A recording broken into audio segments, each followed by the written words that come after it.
在一个美丽的森林里，小狼达克和小狐狸刘卡是好朋友。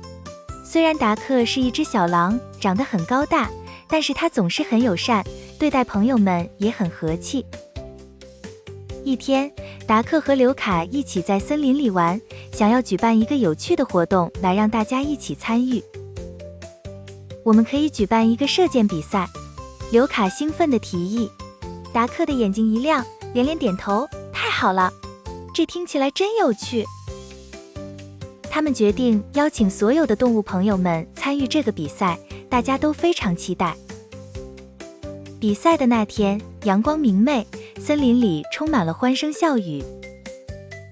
小兔跳跳最先到达，他一边跳一边兴奋地说：“我准备好了，我一定要射中靶心。”小鸟菲菲也飞来加入，我准备给你们加油。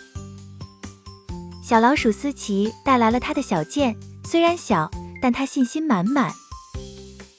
达克和刘卡找到了一片开阔的草地，设置好了靶子。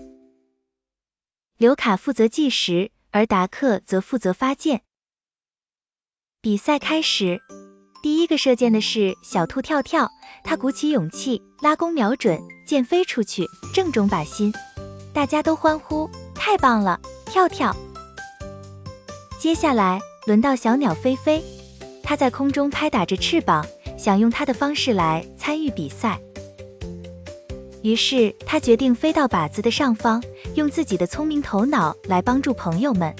它高声喊道：“目标在这里，大家要加油哦！”比赛进行得如火如荼，小老鼠思琪也上场了。它虽然个子小，但它的箭法非常精准，一次又一次地命中靶心，大家都为它欢呼。看到大家都那么开心，达克心里充满了快乐。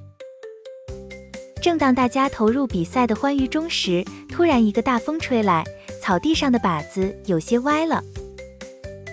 刘卡立刻提议，我们可以一起把靶子固定住。于是大家齐心协力，寻找石头和树枝，把靶子稳稳地固定好。最后一轮比赛开始了，大家都使出了全力。小兔跳跳、菲菲和思琪轮流射箭，最后一箭由达克亲自射出。他深吸一口气，认真瞄准，箭如闪电一般飞出，准确无误地击中了靶心。全场欢呼声一浪高过一浪。比赛结束后，大家围坐在一起，分享着自己的快乐和获胜的喜悦。达克和刘卡看着身边的朋友们，心里知道，这次射箭比赛不仅让大家增进了友谊，还让他们更加团结。森林里闪烁着友谊的光芒，每个人的脸上都洋溢着幸福的笑容。